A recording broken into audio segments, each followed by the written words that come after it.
Good morning, good afternoon, or good evening, wherever or whenever you are listening to this. Welcome to Keeping It Real Estate with me, your host, Sara Delansig. And today we are going to be discussing a nasty little F word that most agents really don't like, which is follow-up. So we're going to talk about we're going to look at, are you failing at follow-up? Or are you effective at your follow-up? So if I were to call your leads right now, if I were to call your database, what do you think they're going to say about your follow-up process? Because there are some crazy statistics, which I have shared before. And if you're following up like a pro, then you may already know this, but over 70% of real estate leads say they never heard back from an agent after inquiring with them. So this is really interesting too, because this spans across all types of lead sources.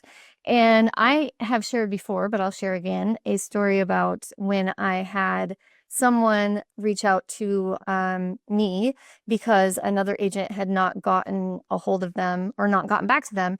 And they were following up or they were following this person on YouTube or Instagram or something like that. And they had reached out to this agent through the proper channels that the agent had provided in order to get in touch with them.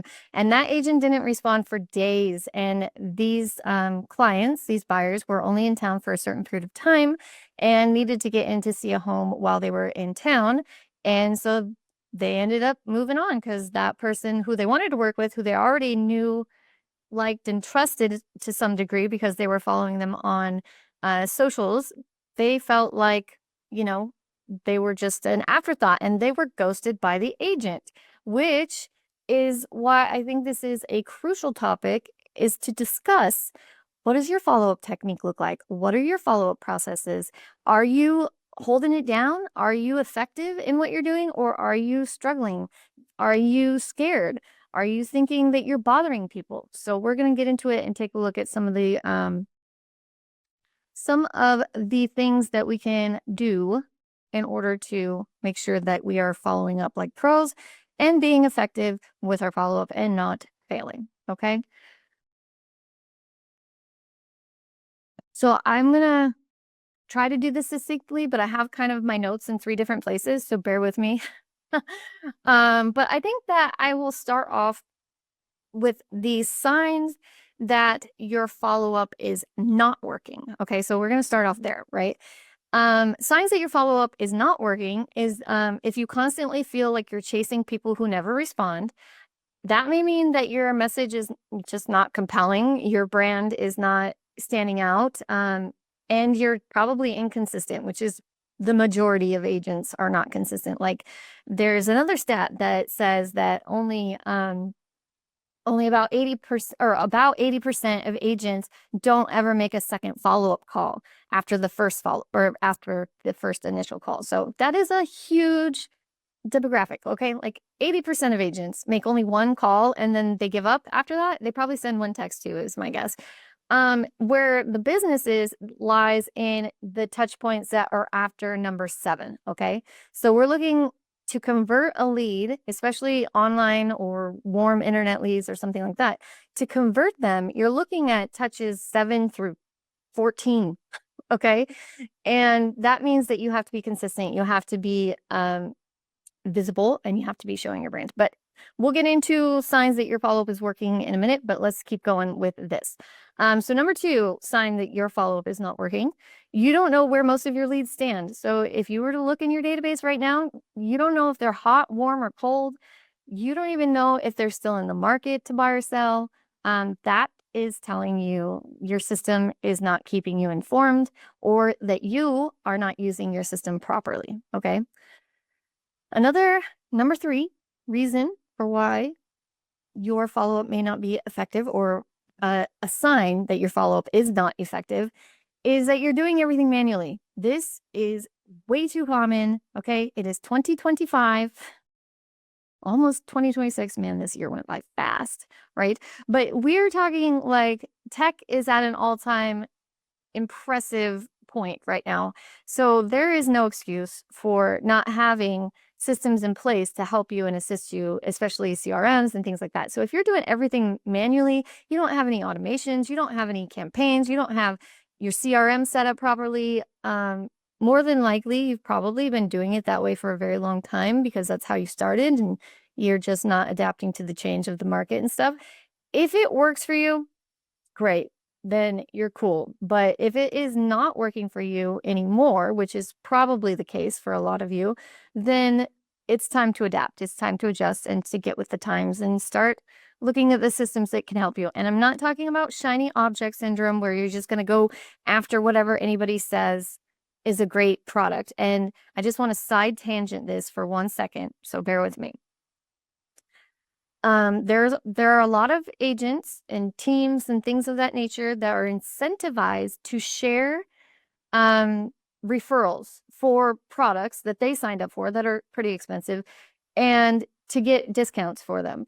And so this happens so often where they will share and say that something is working great when it's actually not because they just want to make it cheaper or something like that. So I would really do your homework and get numbers and data before you ever fall for that. And I'm not calling anyone out, but I just want to make that known because I think it's important that you understand that there are other, behind the scenes factors that are coming into play when people are telling you to go download this or that new thing on the market, okay, or new tech toy or whatnot, okay. I say that you need to see the way to avoid this, just side note, would be to make sure that you have 6 months worth. That person, whoever is referring it to you, they've had 6 months with the product and they can show you like the results, they can show you what they think is really worth it. So I would ask for that information before I would ever sign up for anything that people, especially if they're going to lock you into a year-long contract. Okay, so number 4 is that you forget to follow up or you follow up too late. So you find yourself saying, oh, dang, I meant to call them last week. All right. If you are not following a schedule and putting things on your calendar and time blocking or time, there's other words for time block, time grouping or whatever you do, then you're probably one of these people that's saying, oh, shoot, I meant to call them last week, or, oh, I forgot. Okay. This is really, really important. And something that I require of the clients that I work with is that they have their Calendly or something similar to Calendly set up because it's free.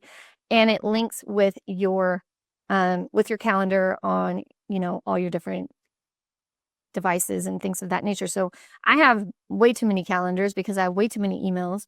And you probably are the same because you get a different email for every, if you go to a new brokerage, you get a different email. If, when you first sign up and create your website, you get an email.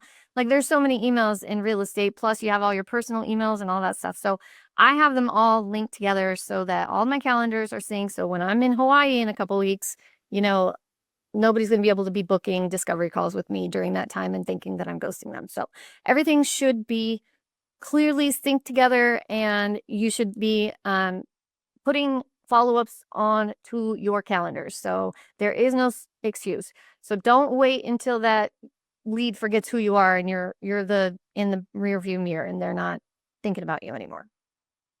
Okay. The number 5 thing that you can evidence, number 5 proof that you are not following up well, is that you feel burned out by your pipeline. Okay. If you feel like follow-up is just draining you, if you just dread the task, that is a sign that your system is inefficient or too reliant on you, and also that your mindset is not in the place that it should be because I mean, I've talked about this so many times, but just last week, or no, 2 weeks ago, I talked about being aligned instead of lucky. Okay. And that is where I've been practicing new ways of starting my day where I am calling in aligned buyers and sellers.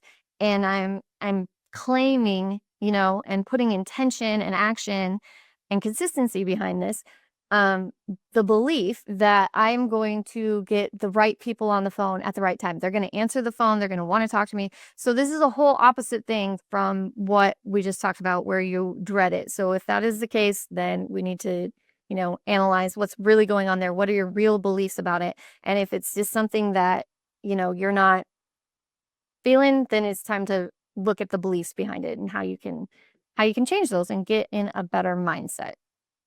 Okay, and then number 7, sign that your follow-up is not working would be you're not tracking or measuring anything. If you can't tell someone exactly how many closings you've had in the last, 7 months or, throughout 2025, if you can't tell them how many leads are in your database, if you can't tell them what lead sources they came from or what your ROI is on certain things, then you probably aren't, you know, utilizing everything to the best of your ability and you're probably wasting money somewhere. Um, so you should be able to know these things. You should know your conversion rate. You should know all that. If anybody signs up for a discovery call with me, that is one of the first things I ask them is, what CRM do you have? And then how many leads and how many leads do you get per week, per month? How many are converting? What's that look like? Where's it coming from? All that kind of stuff. So those are my little signs of follow-up not working. So now let's talk about what is working. All right. So when it is working, it's pretty much just a flip-flop of this, okay, right? But we'll go through it anyway. So number 1 is you have consistent conversion rates, right? You're consistently turning leads into appointments and appointments into clients. Now, I want to caveat this by saying appointments do not equal conversions for some people. There are tactics out there that you can pay money to learn and will get you appointments, okay? Because there's, reverse psychology or, ways of manipulating the situation to get them to think that it's low pressure, but it's really not. But this is more a waste of everyone's time, in my opinion. This is just my opinion, okay? And you end up going on appointments when the person says, I'm not ready, and you're going to have a lower conversion rate because you duped them into an appointment before they were ready. Okay. So like I said, there are people out there that will teach you how to get an appointment. And sometimes you do just need to get your foot in the door. But I am of the belief that it is better to be aligned with your clients and to work with the people that are ready to transact rather than try to push them into something that they're not ready for, because that could go very wrong. And so that's why I'm calling in all the aligned buyers and sellers and I'm visualizing all of that instead of, trying to just push somebody into something or use different language to try to get them to think that it's something that it's not so that I can get an appointment and get in the door. And I don't think my clients really want me to send them on appointments that are like, oh, you know what? I told her I wasn't going to sell for 2.5 years, but she said that you would just come and take a look and tell me what my home is worth. Mm-mm. I understand getting your foot in the door, like I said, but there are certain times and places for everything. Okay, so another like little metric that you might want to know is like how long does it take for a lead to actually become a client? Now, the average depends on what your lead source is. Like a referral lead is going to look totally different from a Zillow lead, and a Zillow lead is going to look totally different from an online internet, website lead or a Google pay-per-click lead or a Google local service ad lead. So track those things, figure it out, see where you're going to get the ROI. Maybe your conversion timeline is a lot shorter on Zillow leads, which is why they're so expensive, Well, it should be probably. I mean, otherwise, what are you doing? But or maybe your conversion timeline is long, like 8+ months on internet leads, which is pretty average, like to be honest with you. So take a look at that stuff. All right. And the number 2 sign that your follow-up is working is they respond to you even after time has passed. Okay, so this is really cool to discuss because not a lot of people actually understand that when people are responding to you, that's good engagement, okay? And there is like a 5-minute golden window of opportunity to respond back when they are responding to you. Now, I'm not talking about the people that are saying stop. I'm talking about the people that are asking questions or want more information or, something along those lines. I'm not talking about the people that don't know why you called and are just saying, hey, who are you and what do you want? I'm saying like people that are like, oh, do you have any homes like this in that area, right? So if they're responding to you, you have like a 5-minute window to really build rapport, connect and build rapport is what I'm gonna, what I'm trying to get at. Because if the longer you wait, then it looks not as good. Um, so those are really interesting leads. Now, I would also say that you want to find out if they have an agent, because sometimes people will respond, um, more likely to respond because they're already looking and actively looking, but they have an agent, but they're responding to you because they want to see if you have something better or something like that, right? So I would say that if they're responding to you, find a nice, polite way to sneak that in there. Hey, just curious, do you happen to have an agent already? I wouldn't want to step on toes after you answer whatever question they may have had or something like that. So I would throw that in there. But yeah, if cold leads are still replying to your email campaigns, your drip texts, your calls, anything like that, that means your nurture is solid. Okay. So that's really good, because even when I ask people to respond and say stop, like, I've been calling you for over a year now. Are you still trying to find a home in Houston or not? Like, if not, please reply stop. I'm telling you, some people will not even respond to that. But in some cases, it's because they're still like, oh, I like that reminder. I like that Sara hits me up once a month and asks me if I'm still looking for homes. So I'm not going to say stop, because then she'll stop. But I like the reminder, because when I'm ready, I'll know who to reach out to, right? And it really does work, because I've told you guys how I've been calling some people for like 10 plus months, and out of the blue, just recently, they call me back. And those are really nice to have. So it's evidence that it's working. Okay. So number 3 sign that your follow-up is working properly: people mention your name or content. Okay. This is really helpful for social media and stuff like that. I have a client, um, when he signed up with me, he did no video, anything. And now he and his team are absolutely crushing it on TikTok, getting thousands of views and comments and likes and shares on their, just their walkthroughs and stuff. They hired a videographer at my urging and started creating amazing content. And now, like, that's not chasing, that's attracting. Okay. Those, buyers and sellers see these homes on TikTok, and they use hyper local, tagging and stuff like that, to make sure that it's being seen by the people that are actually there or looking in that area. And then they're reaching out to my client now. He's not, chasing them down and waiting 8 months to transact. They're trying to find him. And then that's why I say that 5-minute window really does matter, because if they're trying to find him, then it's important that he responds to their inquiry within hopefully 5 minutes. It depends on how they reach out. I know that if it's email, highly unlikely somebody's going to respond in 5 minutes. But usually if you have those socials going, you should be able to get DMs on your phone and, notifications and things like that. So make sure that you have that all in place. Okay, the um, number 4 sign, I keep forgetting that word for some reason. The number 4 sign that that your follow-up is working, to prove that your follow-up is working, is gonna be, your database feels alive. There's a lot of activity. You're not just, trying to, like, chase down all the new leads. The old leads are actually reaching back out to you. Um, they're saying, hey, we talked to you at this time in the past. We're ready now, or whatever the case may be. Now, there is a difference between bothering someone and serving someone. Okay. And throwing a bunch of information at someone that you consider valuable may not be valuable to your buyer or seller. So this is a little, tip that I have that is my own. And that is, always put yourself in the shoes of your ideal client or of your client. Okay. So if you were the one that had clicked on a Facebook post that said, get a list of 3-bedroom townhomes for sale in Houston sent to your email, right?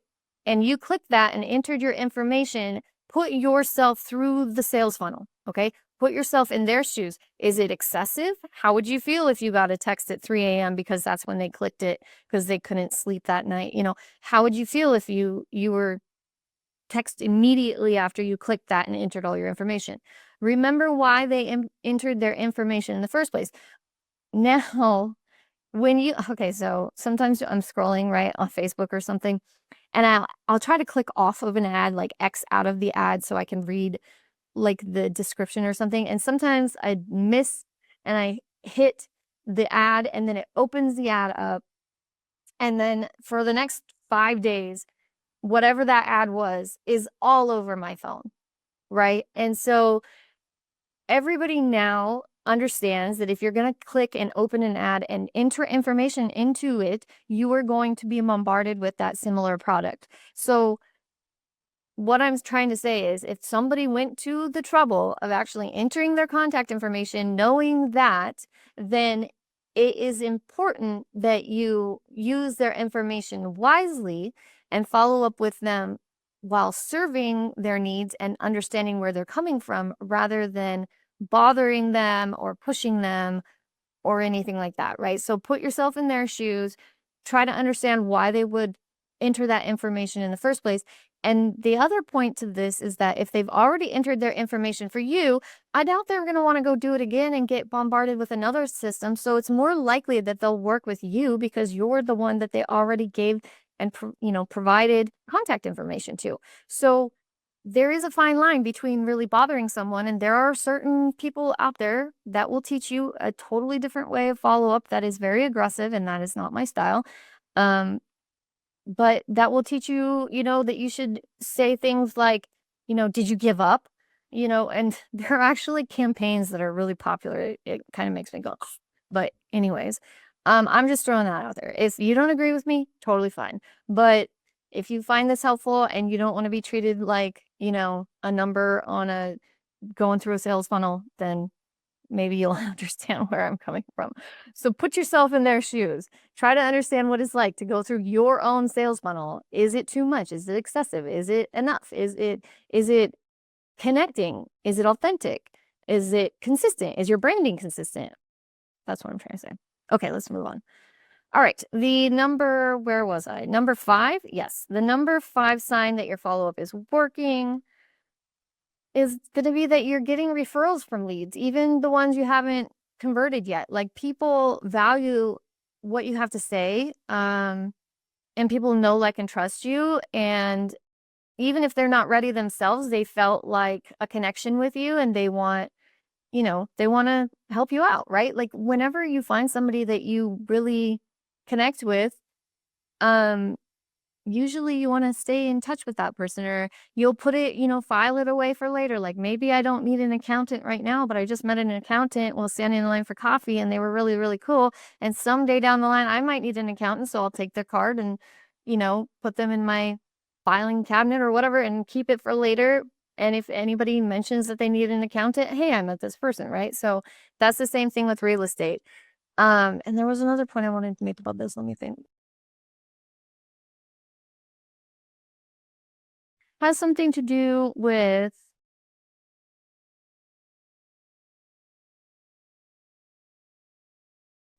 this is what I was gonna say. I was gonna say if people are working with you, like if they're giving you their contact information and stuff, you might be the one ghosting them because you are scared to follow up with them.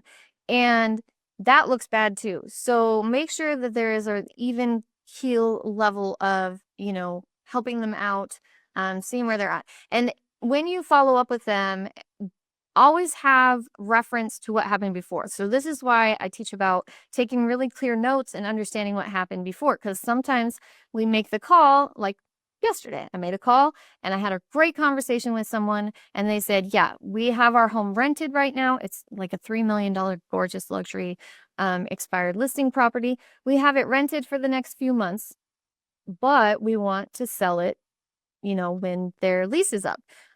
So give us a call back, in October and we'll see where we're at and go from there. So I need to know exactly what was said now, yesterday, when I talk to these people, and I have to take very clear notes so that when I follow up with them, I'm not just like, hey, what's going on? I can say, per our previous conversation, this is where you were at the time. You were telling me that you had, rented the property out, but you were hoping to, sell it after their lease was up. Is that still the plan? Right? That's kind of how I would follow up with that. And I think that a lot of people just panic if they even follow up at all. And they'll just use the, hey, checking in, are you ready to buy or sell? You are the commodity here, right? Like your working with you is a huge deal.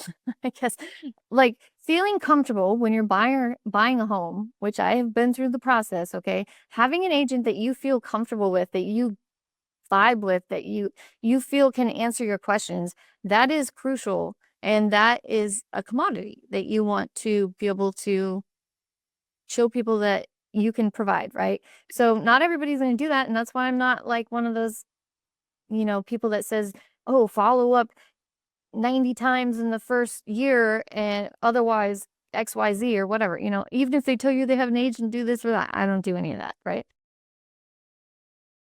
So just keep that in mind. Okay, I kind of went off on a tangent, I think, but okay, so your value and your follow-up are strong enough that people trust you, even if they're not ready themselves. Okay, we just did that one. So signs your follow-up is working. Sign number 6, you don't have very much lead leakage. Okay, you rarely find out that a lead you spoke to, bought, or listed with another agent without giving you a chance. If this happens a lot, then something in your follow-up process is failing. Okay, whether it's timing, frequency, personalization, it's too pushy, it's not clear, right? There's so much that can go wrong. That's why I'm saying, like, put yourself in the shoes of a client and try to forget what you know about real estate and try to use language that doesn't have to do with real estate. So like, don't call it a CMA. Oh, I saw you requested a CMA. Well, who the heck knows what a CMA is if you're not already in real estate? Okay, so call it, don't use the acronym. Call it what it is. Yeah, so that should be oh, there was another thing I wanted to say about this. Some people have excessive lead leakage because they pay way too much for way too many leads and I can't keep up with it.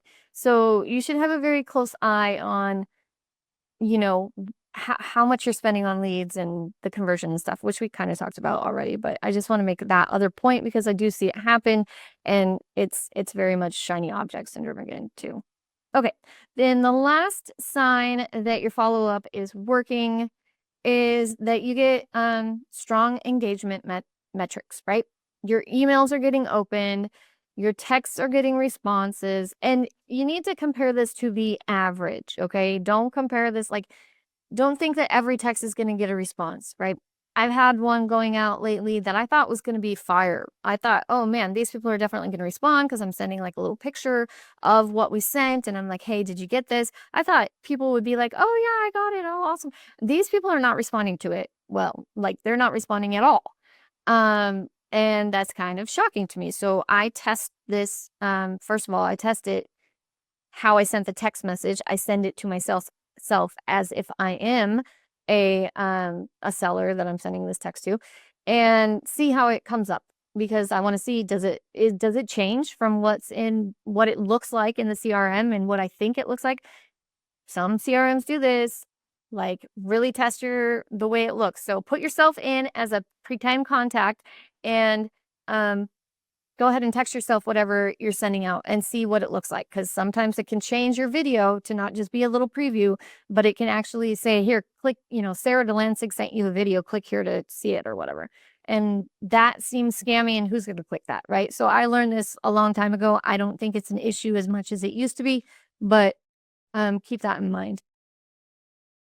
And yeah, I think that is everything that I have for your signs that your follow-up is working. So, if y'all want to, you can get some of my other bonus content like my energy alignment checklist and other things of that nature that can help you get in the right mindset to make these calls and to make sure that you are bringing it with a good attitude and positive energy and getting aligned with the frequency of success.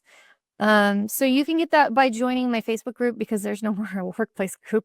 Pretty soon there won't be. And that is the future of follow-up for real estate. And that is all I have for you guys. So until next time, have a good one. Bye.